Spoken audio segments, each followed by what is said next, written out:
그러면 하나님 말씀을 선포하도록 하겠습니다. 오늘 말씀 제목은 부정한 것들, 그리고 본문으로는 로마서 1장 23절, 24절 두 구절 한번 읽고 오늘 말씀 주제를 살펴보도록 하겠습니다. 로마서 1장 23절, 24절입니다. 자, 다 찾으셨죠? 우리 같이 소리내서 한번 읽겠습니다. 준비, 시작. 썩지 아니할 하나님의 영광을 썩을 사람이나 새나 네 발 달린 짐승이나 기어다니는 것들과 같은 형상으로 바꾸었느니라. 그러므로 하나님께서도 그들 마음의 정욕을 통해 부정함에 내어주사 그들이 자기들의 몸을 서로 욕되게 하셨으니. 이렇게 있습니다. 이 본문은 우리가 로마서 1장을 다루면서 여러 번 다뤘던 내용이고, 이제 로마서를 이제 쭉 기회가 될 때마다 지금 다루고 있습니다. 그래서 오늘 우리가 지난번에는 부정함에 내어주사 뭐 이런 주제를 갖고 다루시면서 이 내어주사라는 것이 기법, 포기했다. 하나님께서 이제 이 짐승들을 섬기고 부정한 일들을 하니까 하나님은 어떻게 하시느냐? 그런 일들을 섬길 때 여러분들을 강제로 하나님 앞에 오도록 하지 않으신다는 거예요. 그냥 네가 글로 간다 그러면 하나님께서 포기하고 너희들이 그렇게 가도록 놔두신다는 거예요. 그러니까 여러분들의 신앙의 주체적인 움직임이 하나님이 나를 바로잡아 주실 거야, 이런 기대를 가지고 여러분들이 신앙하시면 안 되고, 하나님이 무엇이 부정한 것이라고 말씀하셨고 무엇을 만지면 안 된다고 얘기하셨고 무엇이 깨끗한 것이라고 말씀해 주셨으면 여러분들이 그 말씀에 순종하고 토달지 말고 논쟁하지 말고 그 말씀에 여러분들을 승복시키는 것, 이것이 중요한 일이다. 그 얘기를 계속 여러분들에게 하고 있는 것입니다. 저도 하고 있는 것이고 하나님 말씀도 그걸 하고 있는데, 많은 사람들이 묘하게 핀트들이 다 이렇게 어긋나 있어서 마치 우리가 기도하면 하나님께서 날 바로잡아 주실 거야, 이런 막연한 기대감 속에서 하는 경우가 너무 많다는 것이죠. 그 다음에 무엇이 부정하다고 하는 이야기들은 그 부정함의 정의는 교회가 정의하는 게 아닙니다. 여러분들이 목사가 정의하는 것도 아니에요. 그 부정함의 정의는 뭐예요? 성경에서 하나님께서 무엇라고 말씀하셨느냐, 그 내용을 여러분들이 숙지하셔야 돼요. 그러니까는 목사는 여러분들의 신앙을 돕지만 여러분들의 신앙의 확증은 다 인쇄된 성경의 기록들을 통해서 확인하시고 그 말씀을 붙잡으셔야 된다는 것입니다. 그죠? 그래서 만약에 여기 있는 목사가 그것과 다른 이야기를 하면 여러분들은 목사의 얘기를 듣지 마시고 성경의 말씀을 1차적으로 붙드시고, 뭐 이해가 필요하면 여러분들의 감독과 상의하셔서 왜 그렇게 설교했는지를 확인하시고, 목사의 말씀이나 인간의 주장에 경도되거나 휩쓸리지 마시고 여러분들 항상 말씀으로 여러분들을 붙잡으셔야, 말씀에 붙들릴 수 있도록 하셔야 된다는 것입니다. 그래서 우리가 이런 부정하다고 하는 것들에 대해서 하나님께서 뭐라고 말씀하시고 있는지 한 6가지 정도의 주제를, 요점을 가지고 우리가 오늘 살펴보려고 하는데, 일단은 우리가 이제 구약부터 살펴볼 겁니다. 민수기 5장으로 가볼 겁니다. 그래서 구약의 말씀은 구약 성도들에게나 해당되는 게 아닐까? 뭐 이렇게 생각하실 수도 있겠지만, 우리가 정확하게 하나님 말씀의 기준을 이해하셔야 될 것들은 물론 구약의 말씀 중에 오늘날 우리에게 적용되지 않은 말씀들도 있습니다. 그렇다면 하나님께서 이거는 구약의 말씀이 적용되지 않는다, 하나님이 명쾌하게 구분하시니까 구약의 말씀이나 신약의 말씀이나 항상 동일한 주님이 하고 계시는 말씀이다라는 기본적인 전제를 여러분들이 놓치시면 안 됩니다. 그래서 하나님은 어제나 오늘이나 영원토록 동일하신 분이다라는 사실을 놓치시면 안 됩니다. 자, 5장 11절입니다. 제가 읽겠습니다. 주께서 모세에게 말씀하여 이르시되 이스라엘 자손에게 말하고 그들에게 이르라. 만일 어떤 사람의 아내가 탈선하고 그에게 범법을 행하며 어떤 남자가 그녀와 육체적으로 함께 나누었는데, 19절 가겠습니다. 19절입니다. 그녀에게 맹세하게 하고, 이렇게 얘기하는, 그녀에게 맹세하게 하고, 이런 이야기가 무슨 뜻이냐 하면, 내가 하나님 앞에서 절대로 하나님이 계시다는 전제하에 내가 입술로 고백할 것입니다. 만약에 내가 거짓말하면 하나님께서 나의 생명을 앗아가도 좋습니다라는 전제하에 얘기를 하게 된다는 얘기입니다. 그 여인에게 이르기를 어떤 남자도 너와 함께 누운 적이 없고 또 내가 내 남편이 아닌 다른 여자와 더불어 부정한 대로 탈선하지 아니하였으면, 이렇게 얘기하고 있죠. 그러니까 하나님께서는 지금 오늘 주제에 맞춰서 말씀을 살펴보는 겁니다. 내가 결혼했는데 결혼한 여자가 자기 남편이 아닌 다른 남자와 함께 하거나, 그죠? 반대로, 그죠? 반대의 경우라도 이렇게 서로가 정해놓은 결혼의 대상자가 아닌 다른 이성과 함께하는 일이 벌어지면 하나님은 그것을 무엇이라고 얘기하냐면 부정한 길로 갔다. 이렇게 얘기하고 계신다는 거예요. 그러니까 하나님께서는 이 성적인 부정함에 대해서 굉장히 중요하게 얘기하고 계신다는 사실을 여러분 놓치시면 안 됩니다. 그죠? 우리가 구약에서도 하나님께서는 질투하시는 하나님이시고, 우리 오늘날 신약 같은 경우에도 명쾌하게 예수 그리스도가 신랑이고 우리가 교회 신부죠. 그죠? 이런 부부의 관계에 있었을 때 음행은 하나님께서 인내하기 어려워하시는 부분들입니다. 그리고 우리가 죄를 짓기에 굉장히 쉬운 부분이라고 말씀하고 계시고 그 부분을 부정한 것이다 이렇게 얘기하고 있습니다. 레위기 20장 21절로 가보겠습니다. 제가 읽겠습니다. 레위기 20장 21절입니다. 남자가 자기 형제의 아내를 취하면 그것은 부정한 일이니라. 그가 자기 형제의 벌거벗음을 드러내었은즉 그들이 자식이 없으리라. 이렇게 자기 형제의 아내를 취하는 것을 부정한 것이다 이렇게 얘기하고 있습니다. 그래서 혹시나 여러분들이 뭐 오늘 주제는 아니지만 형사 취수죄와 이제 혼돈을 피하기 위해서 제가 잠깐 짧게만 얘기하면 형사 취수죄 우리 성경에 보게 되면 예를 들어 형이 죽으면 형의 아내를 취하잖아요. 그죠? 이 경우는 형이 죽었을 때입니다. 죽었을 때. 그리고 죽기만 해서는 안 돼요. 뭐가 있어야 어떤 상황이어야 되냐면 형에게 후손이 없어야 돼요. 그런 경우에 이것이 이제 형사 취수죄, 형이 죽으면 취한다, 형수를 취한다라는 제도가 있는 거죠. 근데 여기서는 지금 뭐예요? 형이 지금 살아있거나 후손이 있는 하나님 허락하신 경우가 아닌 경우에 형제의 아내를 취하게 되면 하나님께 뭐라 그래요? 부정하다. 그러니까 아까와 맥락이 같은 거죠. 내가 결혼한 남자나 여자 배우자 외에 다른 배우자와 여러분들이 합치게 되면 그거는 부정한 것이다 이렇게 얘기하고 있습니다. 그러니까 어떤 한 국가에서 어떤 간음이나 이런 간통죄들이 아무 문제가 없다라고 오케이를 하게 되면 하나님께서 그러한 생각을 부정하다 이렇게 얘기를 하고 계시는 것입니다. 만약에 교회 안에 누군가가 부정한 관계로 여기에 앉아 있는데 하나님께서는 내 마음의 진심을 아시고 내가 이 여인을 정말로 진심으로 사랑하고 있는 걸 아실 거야. 우리의 사랑을 하나님께서 축복하실 거야. 이와 같은 생각을 갖고 있다면, 그죠? 아내를 빼놓고 다른 사람과 이렇게 하고 있다면 하나님께서 이건 불결하다, 더럽다, 부정하다. 그런 사람은 뭐예요? 교회에 앉아있을 자격이 없다. 이렇게 얘기하는 거예요. 그죠? 그 사람이 교회에 앉아있을 자격을 취하려면 어떻게 해야 돼요? 그 생각을 버리고 오시면 됩니다. 그죠?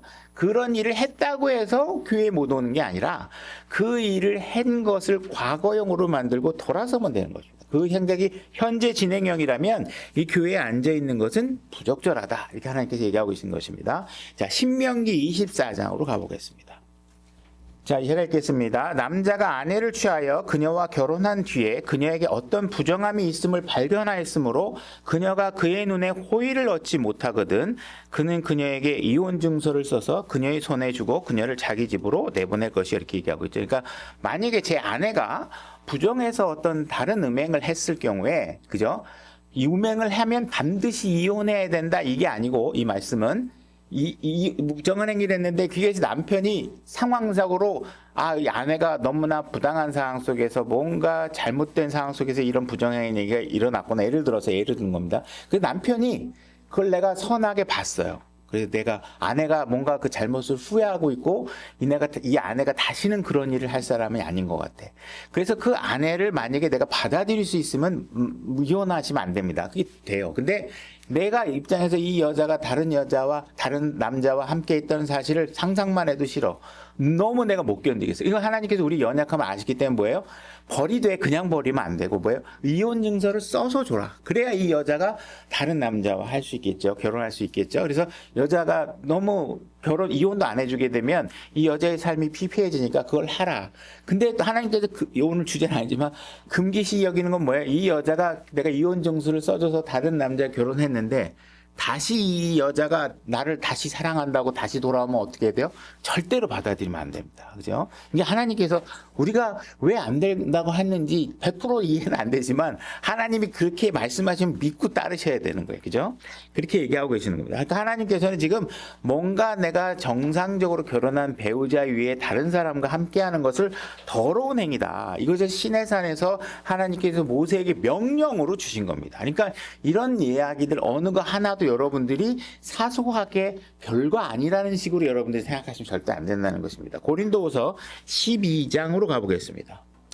그래서 우리가 이런 상황들 하나님 말씀을 기준으로 보면 오늘날 우리가 살고 있는 대한민국, 우리가 경험하고 있는 대한민국이나 뭐 우리가 엿볼 수 있는 미국 뭐 이렇게 선진국들을 보면 하나님의 말씀으로부터 얼마나 너무 많이 멀리 가 있는지를 우리가 알 수 있는 것이죠. 고린도후서 12장 20절입니다. 고린도후서 12장 20절 제가 읽겠습니다. 고린도후서 12장 20절입니다. 내가 갈 때에 내가 원하는 모습으로 너희를 보지 못하고 또 너희가 원하지 않는 모습으로 내가 너희에게 보일까 염려하며 이렇게 얘기하고 있죠. 그러니까 내가 지금 고린도 교회를 갔더니 나 너희들이 분명히 내가 이런 삶을 살면 안 돼. 이런 것들은 부정한 거야. 이런 이들은 음행이야. 이렇게 가르쳐 줬는데 딱 가서 봐서 너희들이 내가 가르쳐 준 말씀대로 잘 살고 있을 것 같다라고 딱 가서 봤는데 내가 기대하던 모습이 만약에 아니다. 그죠? 그렇게 돼서 만약에 바울은 지금 뭐예요? 만약에 그런 모습을 보면 내가 내 사랑하는 형제 자매를 정말 사랑과 기쁨과 환희 속에서 맞이하고 교제하고 싶은데 내가 딱 가서 그런 모습을 보면 바울은 어떻게 되겠어요? 화가 나겠죠. 그죠? 분노하겠죠. 그러니까 내가 너희들이 나를 기대하는 모습이 아닌 모습으로 나를 만들거나 너희가 내가 기대한 모습이 아니게 된다면 이게 정말 걱정된다. 이런 일이 될까봐. 그죠? 검려하면 또 논쟁과 시기와 진노와 다툼과 헐뜯음과 수군거림과 거만함과 소동이 있을까 염려하고. 그죠? 바울이 가서 너희들 이거 왜 이렇게 했어? 그러면 하나님 정말 바울 선생님 정말 죄송합니다. 하나님 말씀에 어겼습니다. 이렇게 안 하고 이게 뭐가 문제예요? 뭐 이게 별거 아닌 것 같은데 왜 그래요? 자꾸 논쟁하고 따지고 막 이렇게 수군수군 거리는 일이 벌어질까봐 지금 바울은 속상하다 지금. 이게 걱정된다 이렇게 얘기하고 있는 거예요. 또 내가 다시 갈 때 내 하나님께서 나를 너희들 가운데 낮추실까 염려하며. 여기 낮추신다는 겸손하다는 말은 이 문맥상에서 뭐예요?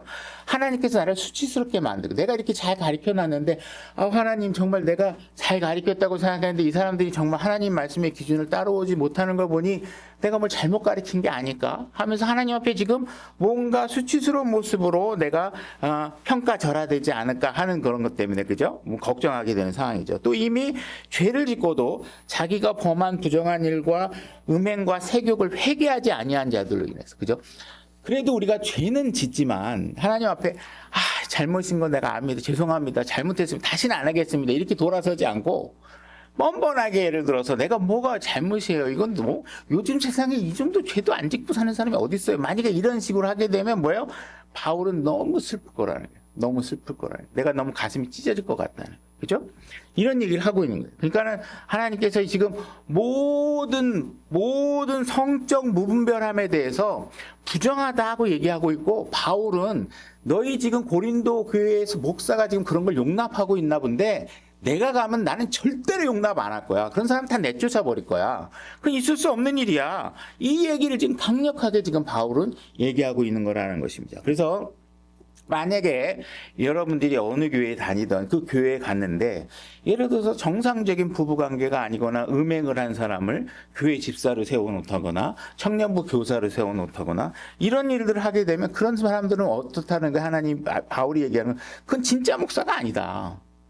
그거를 별거 아닌 일로 생각하고 만약에 그런 사람들을 용납하고 있다면 그 사람은 가짜 목사다. 나는 절대로 용납이 안 되는 일이다. 내가 간다면 내가 가만 안 둘 거다. 이렇게 지금 바울이 다짐하고 있는 것이라는 거죠. 그죠?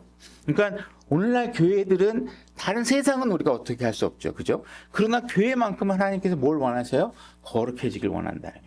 부정한 것이 있으면 없애버리라는 거예요. 그죠? 그다음에 다음 주제로 우리가 넘어가서 역대하 29장으로 가보겠습니다. 역대하 29장 15절. 자, 이 내용은 우리가 읽기 전에 맥락의 위치를 이해하도록 제가 설명을 드리면 히스기야 왕이 즉위를 딱 했어요. 히스기야 왕은 성경의 왕들 중에 아주 좋은 왕으로 평가받는 사람입니다. 그래서 왜 그 사람이 좋은 평가를 받는지가 이제 여기에 나와 있는 거예요. 그래서 이 사람은 지금 이 왕이 즉위되자마자 어떤 일을 했느냐? 성전을 깨끗하게 하는 일을 하게 됩니다. 29장 15절 제가 읽겠습니다.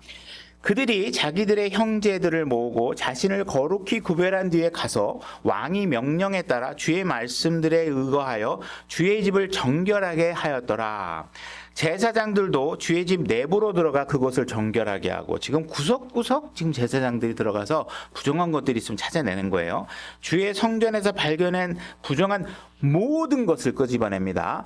그 중에서 일부를 남겨두게 되면 어떻게 돼요? 우리가 사무엘서에서 보게 되게 되면 내가 쓸만한 것들을 남겨두게 되면 하나님께서 어떻게 해요? 용서하지 않으십니다. 여러분들은 부정한 것들이 발견되면 모르고 놔두는 건 모르겠지만 부정하다고 생각하면 여러분들이 작든 크든 어떻게 하셔야 돼요? 다 끄집어내야 됩니다. 끄집어내서 주의 집에 뜰로 가져가매 레위 사람들이 그것을 취하여 밖으로 기드론 시내, 기드론 강가로 가져가서 거기다 버렸다는 거예요. 그러니까 어디다 창고에 보관해 놓고 언제 다시 쓸지 모르니까 일단 치워놔 이런 게 아니라 어떻게 다시는 내가 그걸 사용할 수 없게끔 물에다 갖다 다 흐르는 물에 갖다 버려버린 것이죠. 그러니까 이스라엘 역사를 보게 되면 하나님 앞에서 무언가 우리가 잘해봅시다. 우리가 하나님 앞에 제대로 올바로 섭시다 하는 일들이 벌어지면 어떻게 하는 일들이 뭐예요? 더러운 것들을 성전 안에서 다 끄집어내다가 다 버리는 일을 하고 있다는 거예요. 그게 필요하다는 거예요. 그죠? 오늘날도 필요한 일이겠죠. 자, 에스라 9장으로 가보겠습니다. 자, 에스라가 바벨론으로부터 포로 생활을 마치고 귀환하는데 에스라는 2차 포로 시기에 온 사람으로 이제 분류되는 사람입니다. 이 사람이 와가지고 이스라엘 땅을 딱 보니까 이 이스라엘 땅이 너무 처참한 거예요. 무엇에 대한 처참함이에요?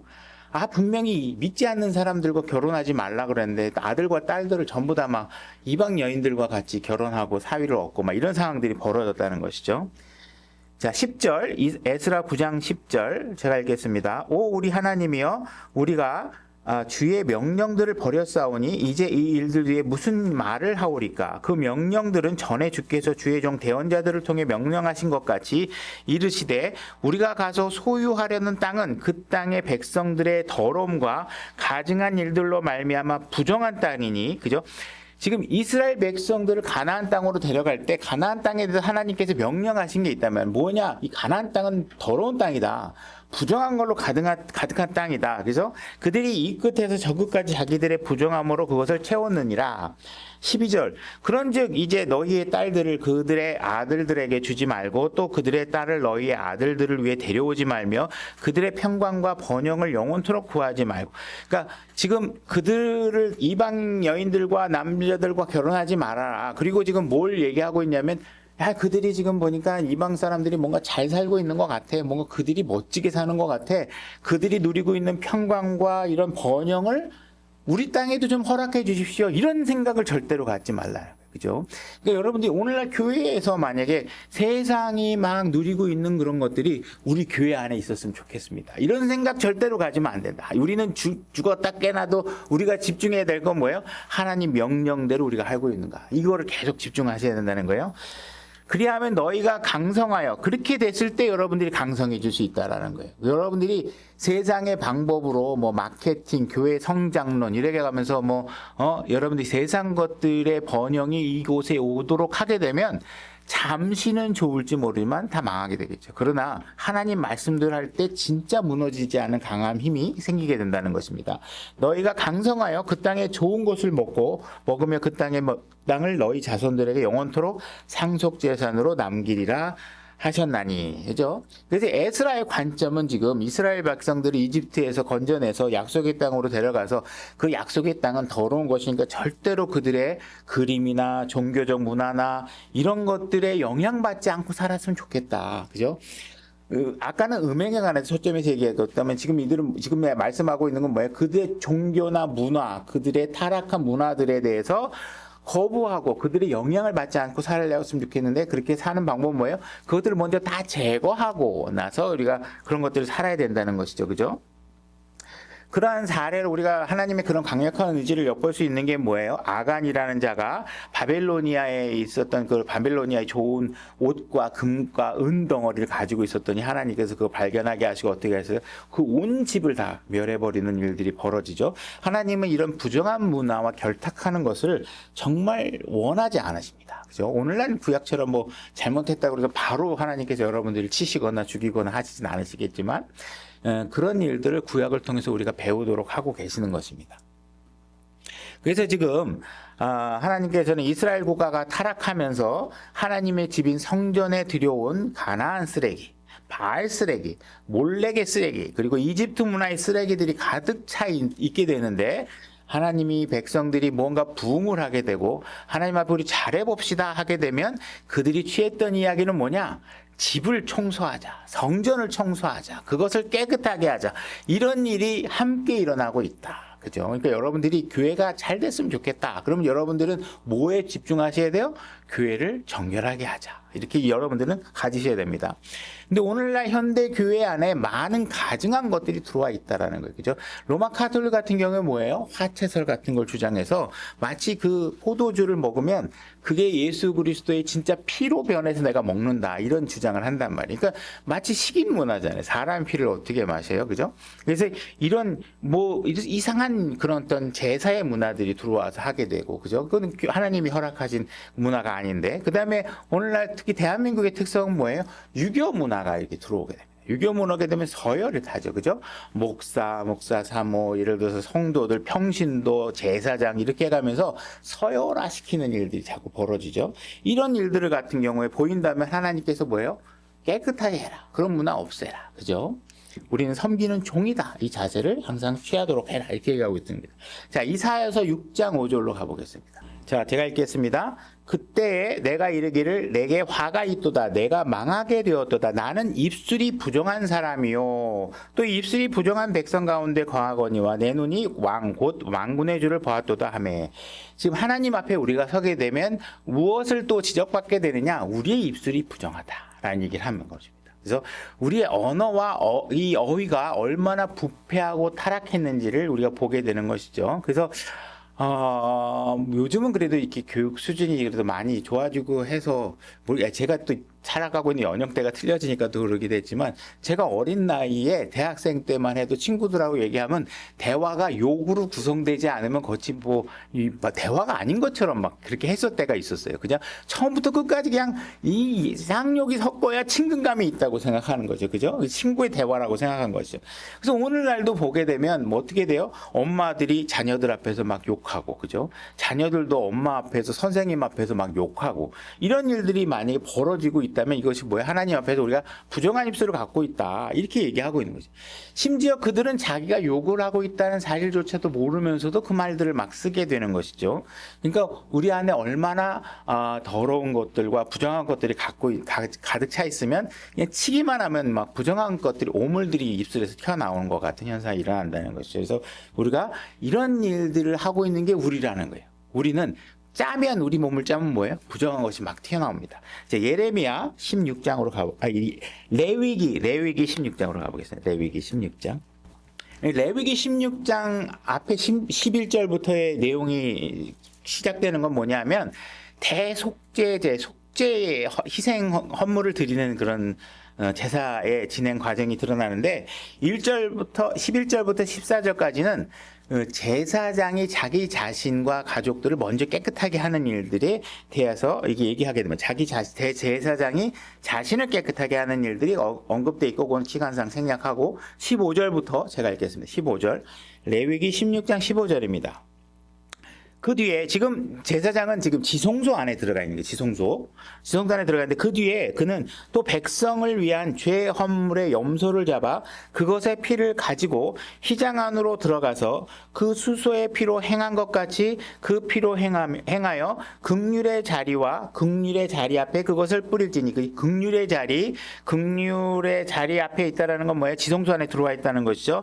아까 제사장은 앞에서 11절부터 14절까지는 수소의 피를 가지고 제사장의 죄를 씻는 행위를 했다면 지금은 이제 염소의 피를 가지고서 지금 백성들의 죄를 이제 씻는 그런 일들을 지금 하고 있는 거, 백성들을 위한 제헌물을 드리고 있는 것이죠. 그래서 지성소에서 지금 그 일을 하고 있다. 누구를 깨끗하게 한다? 백성들을 깨끗하게 하고 있다. 16절. 또 그는 이스라엘 자손의 부정함과 그들의 모든 죄로 말미암은 범법들로 인해 성소를 위하여 속죄하고 또 부정함 속에 거하는 자들 가운데 머무는 회중의 성막을 위하여 그와 같이 할지니라. 그래서 아까는 지성소에서 그 일을 했고 이제는 지성소에서 나오면 뭐예요? 성소, 성막이죠. 성막 안으로 나와서 그들의 부정함을 깨끗하게 하는 일을 똑같이 피를 뿌리면서 하게 된다는 것입니다. 자, 17절. 그가 성소에 속죄하러 들어가서 자기와 자기 지방과 이스라엘 온 회중을 위해 속죄하고 나올 때까지는 아무도 회중의 성막에 있지 못할 것이며, 자, 이것은 뭔 얘기를 하고 있냐면 제사장이 자신의 죄와 백성들의 죄를 깨끗하게 하는 동안은 뭐예요? 이건 온전히 대제사장 혼자의 몫이고 나머지들은 절대로 성막 안으로 들어오면 안 됩니다. 이거는 죄를 사하는 일은 대제사장 혼자 해야 될 일이지 여기 누군가가 들어와서 숟가락을 얹을 수 없다. 온전히 대제사장 혼자 하는 일이라는 거예요. 18절. 그는 주 앞에 제단으로 나와서 그것을 위하여 속죄할지니. 자, 이제 아까는 지성소에서 했고 그 다음에 성막 안으로 왔고 그 다음에 뭐냐면 이제 성막뜰로 나옵니다. 성막뜰로 나와서 그 제단 앞으로 와서 그 속죄하니 그 숫소의 피와 염소의 피를 취하여 제단의 뿔들에 돌아가며 바르고. 그러니까 번제단이 있죠. 번제단, 번제 짐승을 태우는 그 뜰에 나와 있잖아요. 그죠? 그 뜰에 나와서 그것의 뿔들에 또 피를 바릅니다. 19절. 또 자기 손가락으로 그 피를 그 위에 7번 뿌려서 이스라엘 자손의 부정함으로부터 제단을 정결하게 하고 거룩하게 할지니라. 이렇게 얘기하고 있습니다. 지금 하나님께서 지금 어떤 얘기를 하고 계시냐면 너희들이 지금 나를 경배하러 오려고 하는데 하나님의 눈에 딱 띄는 게 뭐가 있냐면 뭐예요? 너희들이 너무 부정하다. 부정하다. 너희들이 갖고 온 희생물도 부정하다. 너희들이 제단에 올릴 때 그 제단도 깨끗해져야 된다. 왜? 너희들이 만졌기 때문에, 이게 다 지저분해졌다는 거예요. 부정해졌다는 거예요. 그러니까 너희들이 만진 것들을 뭐해? 하나님께서는 너희들이 나한테 거룩하게 경배를 드리고 싶다면 일단 부정한 모든 것들을 깨끗하게 하는 일들이 일어나야 된다. 그죠? 그리고 나서 너희들이 거기에 있다가 나가면 어떻게 해야 돼요? 너희들이 머물렀던 것을 다시 또 깨끗하게 해야 돼. 왜? 너희들이 머물렀으니까. 그러니까 우리는 부정함의 존재 자체가 다 부정하다는 거예요. 하나님께서. 그러니까 우리가 이렇게 죄로 가득한 우리 자신을 인정하는 것이 필요한데 우리는 자꾸 부지불식간에 내가 굉장히 괜찮은 사람이라고 생각할 때 문제가 생기는 거예요. 하나님 앞에서. 그죠? 그러니까 하나님은 이런 것들을 깨끗하게 해야 된다는 거예요. 오늘날 우리가 많은 사람들이 착각하는 게 뭐냐면 우리는 너무 죄에 대해서 관대하다는 거예요. 관대하다는. 근데 하나님은 뭐예요? 지금 너무나도 그게 심각하다는 거예요. 그러니까 하나님이 죄를 바라보는 스탠스와 우리가 죄를 바라보는 스탠스가 너무나 긴장도가 틀려. 우리는 막 용납하고 싶어. 근데 하나님은 하나도 용납이 안 돼. 이걸 여러분들이 이해를 돕기 위해서 한번 비유를 들어보면 이런 겁니다. 여러분들이 결혼식장에 들어가요. 신부가 하얀 드레스를 입었습니다. 근데 옆에 있던 꼬마애가 어디서 진흙에서 놀고 있다가 갑자기 뭐 언니 오빠 그러면서 갑자기 하얀 드레스에 치맛단을 꽉 잡아서 손자국이 빵 났어요. 그러면 여러분들이 아우 괜찮아 나머지는 깨끗한데 그냥 이대로 신부 그냥 결혼식에 들어가지 하고 싶으세요? 아니면 빨리 가서 이 옷을 갈아입고 싶으세요? 그죠? 갈아입어야 되잖아요. 여러분들이 돈이 없거나 능력이 안 돼서 못한다면 그 여러분의 문제지. 여러분들의 마음은 뭐예요? 단 한 번의 손자국도 용납하고 싶지 않은 게 여러분들의 결혼식장에서의 거룩함일 거 아니에요. 하나님은 그거보다 더 높은 수준의 거룩함을 요구하고 있는데 우리는 자꾸 죄에 대해서 너무 쉽게 용납한다는 거예요. 별거 아니라고 생각한다는 거예요. 이게 하나님께서 지금 우리에게 자꾸 이야기하고 있다는 거예요. 하나님께서 뭐라 그러셨어요? 우리의 모든 의는 누더기와 같다 이렇게 얘기하셨어요. 하나님은 우리의 죄에 대해서 논하고 있는 게 아니에요. 우리가 최상의 의를 드렸다 하더라도 그 의는 뭐예요? 더럽다는 거예요. 우리가. 그러니까 여러분들이 그 수준을 이해하셔야 되는데 우리가 자꾸 내 자신은 꽤 괜찮은 사람이라고 출발하다가 하나님 말씀에 부딪혀서 실족하고 답답해하고 상처받는 경우가 너무 많다라는 거예요. 우리가 이걸 인식하셔야 돼요. 자, 또 다음 주제로 넘어가 보세요. 스가랴서 13장으로 가보겠습니다. 스가랴서 13장 1절입니다. 제가 읽겠습니다. 그날에 죄와 더러움을 씻기 위한 셈이, 이건 재림 때의 이야기를 하고 계시는 것입니다.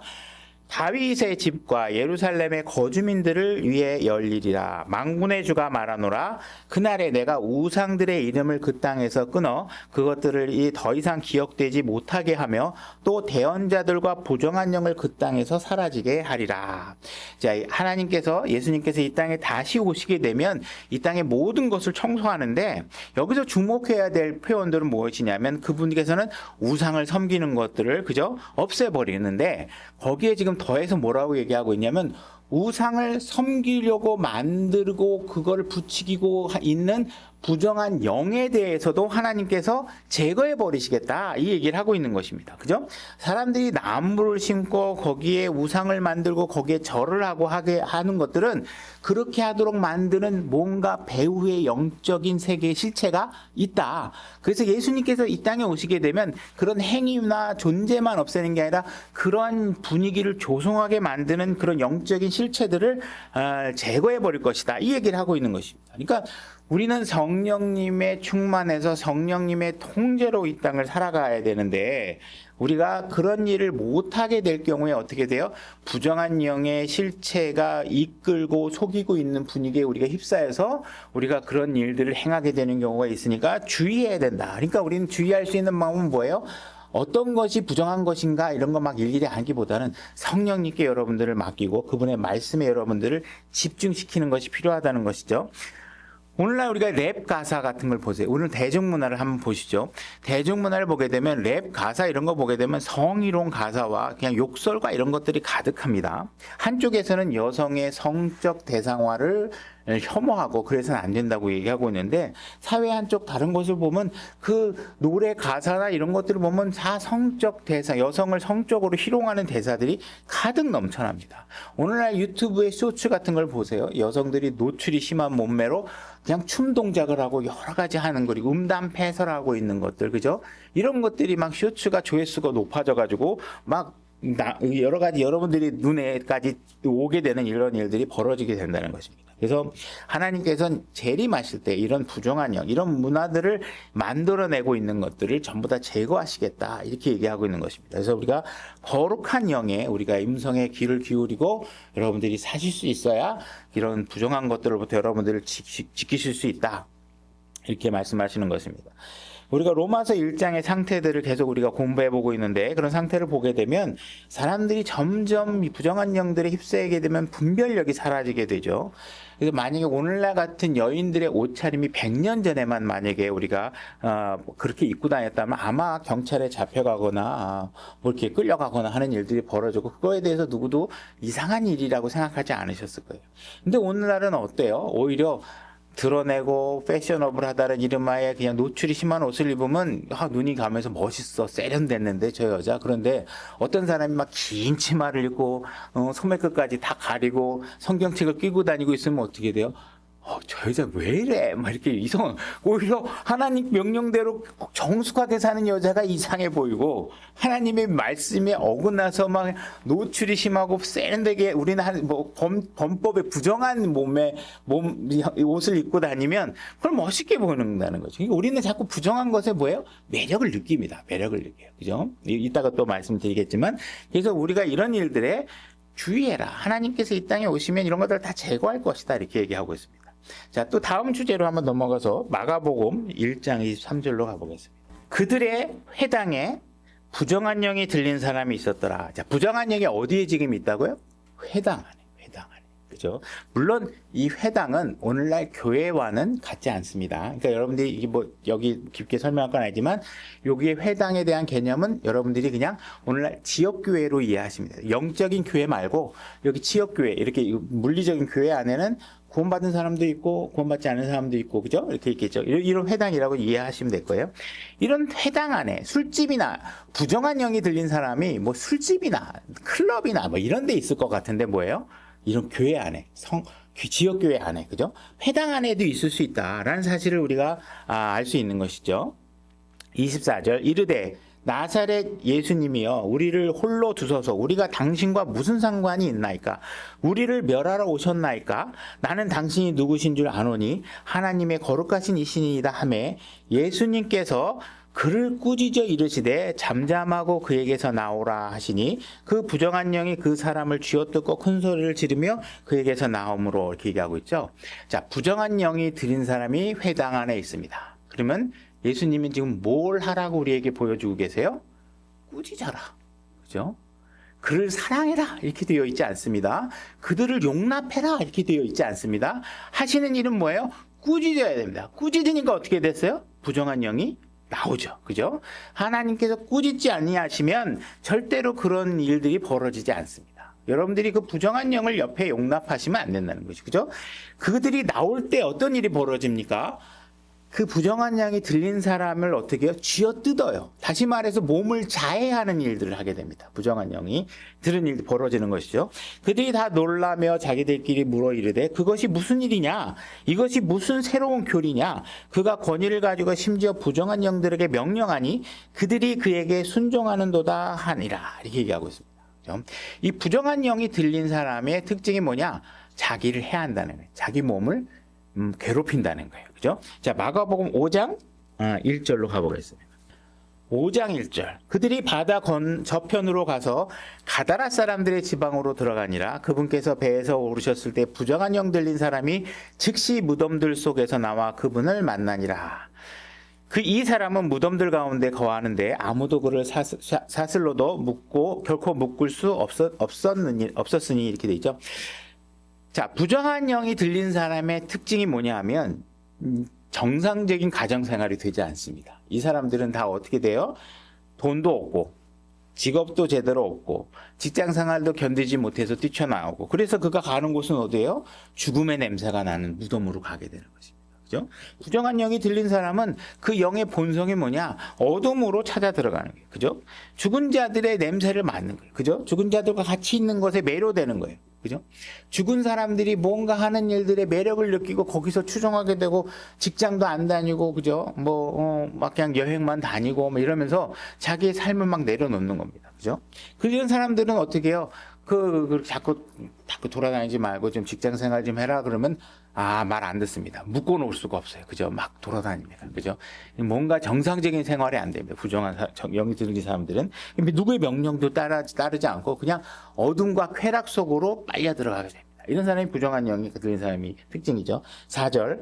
이는 여러 번 족쇄와 사슬로 그들을 묶었으나 그가 사슬을 끊고 족쇄를 산산조각 내었기 때문이다. 아무도 능히 그를 복종시키지 못하더라. 그가 늘 밤낮으로 산이나 무덤에서 소리를 지르며 돌로 자기 몸을 베고 있더라. 그래서 이 부정한 영이 들린 사람은 뭐예요? 자기 몸을 계속 해하는 거예요. 그죠? 면도칼 갖고 막 자르고 해하고 막 그죠? 칼로 긋고 이런 애들이 요즘 많이 늘어나죠. 이런 사람들은 지금 뭐예요?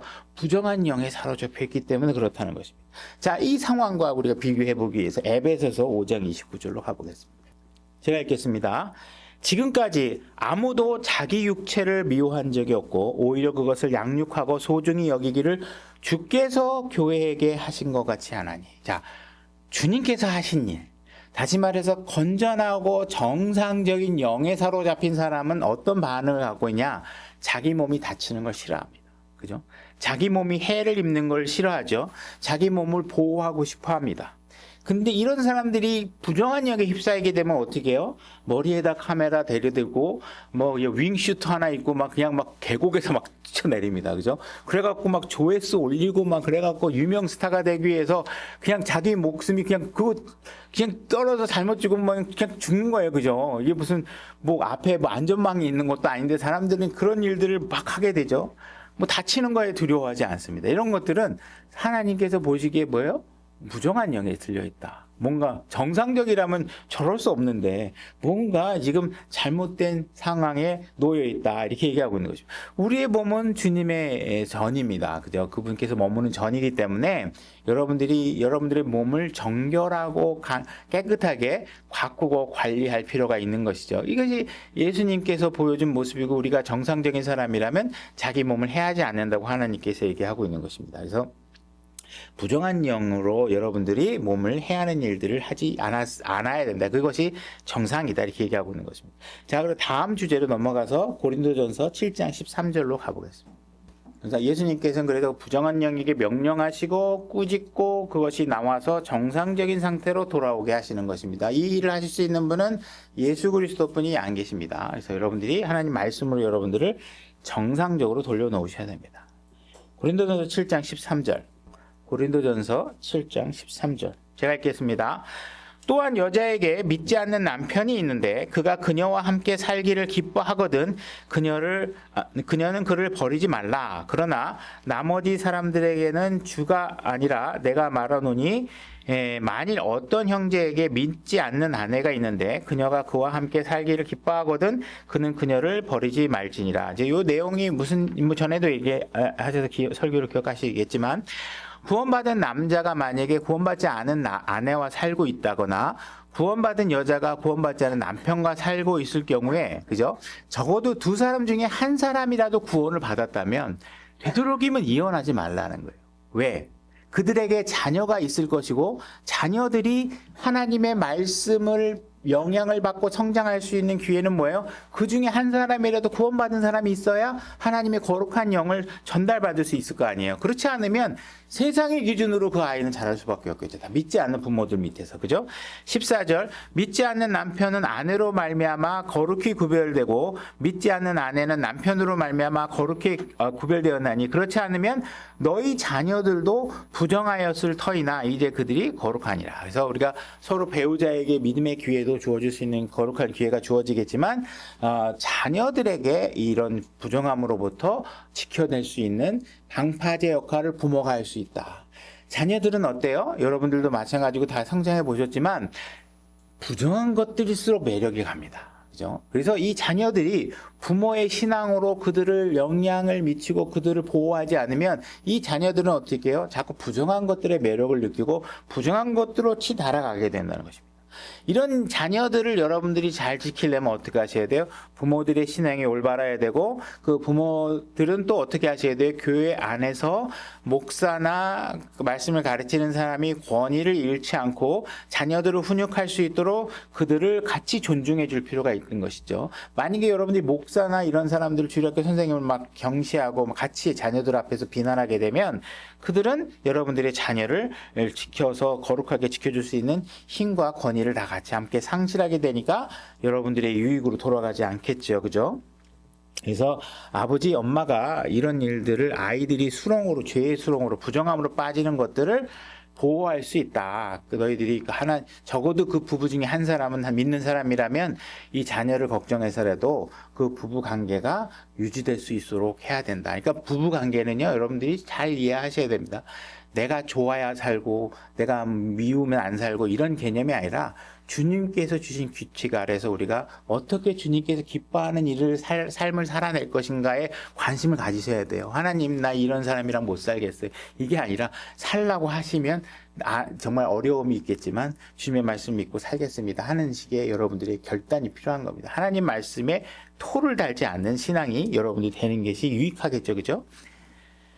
그래서 여러분들이 그런 부모의 신앙이 중요하다 이 얘기를 하고 있는 것입니다. 생략하고 자리 고린도후서 6장 17절. 그래서 우리가 이런 부정한 것들을 우리가 한 6가지 주제들을 우리가 좀 살펴봤고요. 이제 이어서 또 하나님 말씀을 이제 또 보겠습니다. 자, 주가 말하노라. 그러므로 너희는 그들 가운데서 나와 분리하고 부정한 것을 만지지 말라. 그리하면 내가 너희를 받아들여. 그러니까 여러분들이 부정한 것들로부터 분리하라. 그러면 너희에게 아버지가 되고 너희는 내 딸들이 되리라. 주 곧 전능자가 말하노라. 그러니까 여러분들의 아버지가 되고 너희들은 내 아들 딸들이 된다. 이렇게 얘기를 하면 혹시나 여러분들이 이제 기초 교리가 안 되시는 분들은 아니 우리가 구원받으면 하나님이 내 아버지고 내가 주님의 하나님의 자녀가 되는 건데 아니 왜 부정함에서 분리되면 그렇게 해준다고 얘기하는 거야? 부정함이 분리되지, 부정한 것으로부터 거룩하게 살지 않으면 엄마 아버지가 아니라는 거야? 그런 뜻이 아닙니다. 우리가 내 엄마하고 아버지가 있죠. 이거 호적에 연결돼 있잖아요. 그죠? 근데 엄마하고 아버지하고 내가 진짜 엄마 아버지하고 이렇게 이 관계를 실질적으로 느끼고 살고 싶으면 어떻게 하셔야 돼요?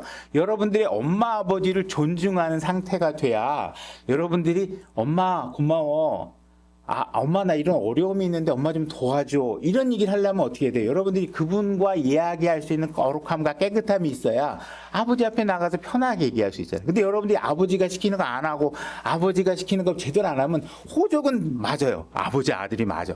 근데 엄마 아버지하고 자식 간의 관계가 하나도 누릴 수가 없어. 그죠? 만나면 싸우고, 만나면 엄마 아버지가 아니고, 왼수라고 그러고, 뭐 아버지를 막 욕하고, 이런 상태가 있으면 어떻게, 호적은 아버지지만, 아버지로서의 역할을 할 수 있는 기회가 주어지지 않는 거야, 아버지 입장에서. 그러니까 어떻게 하는 거예요? 내가 너의 아버지 역할을 해주길 원한다면 뭐라는 거예요? 부정한 것으로부터 너희들을 구별해내라. 그러면 너와 나와의 관계가 진짜 아버지와 아들처럼 이런 관계를 유지하면서 이 신앙생활을 하고 나에게 도움을 얻고 할 수 있을 것이다. 이 얘기를 하고 있는 것입니다. 근데 여러분들은 부정함에 대해서 여러분들이 기준을 세우려면 하나님의 말씀을 통해서 그런 것들을 세워나가셔야지.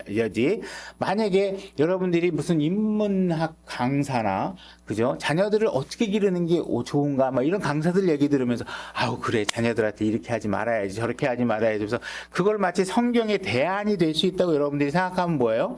안 된다는 거예요. 그런 것들로서 여러분들을 거룩하게 할 수 없다라는 거예요. 그죠? 그러니까 저는 킹제임스 성경을 알고 이게 술 마시고 막 흥청흥청거리고 술 마시고 난 야구장에 안 가봤지만 축구장이나 가면 이렇게 진영 막 응원할 때 대부분 그런 사람들이 다 술 마시면서 술 깨우네 막 응하잖아요. 저는 그런 모습이 전혀 부럽지가 않단 말이에요. 그죠? 지금도 마찬가지고 그런 모습을 흠모하고 싶어 하는 생각이 별로 없어요. 왜 그런 생각을 하고 있냐? 물론 그런 생활에 막 푹 빠져본 그런 경험은 없고 그게 막 매력적이라고 느낄 만한 빠져본 적이 없어 그런지 모르지만 저는 하나님 말씀을 알고 나서 맨정신으로 누구와 얘기하는 게 얼마나 유익이 있다는 것을 난 잘 알고 있고 하나님과 더불어 생활하는 게 훨씬 그들이 정말 술 마시고 노세 젊어서 놀아고 막 흥청망청거리고 노는 것들이 정말 제가 보기에는 별로 부러워 보이지 않는 상태에 있기 때문에 그런 생활을 흠모하지 않는다는 거죠. 그러니까 성경과 더불어 더구나 여러분들이 킹제임스 성경을 갖고 있죠.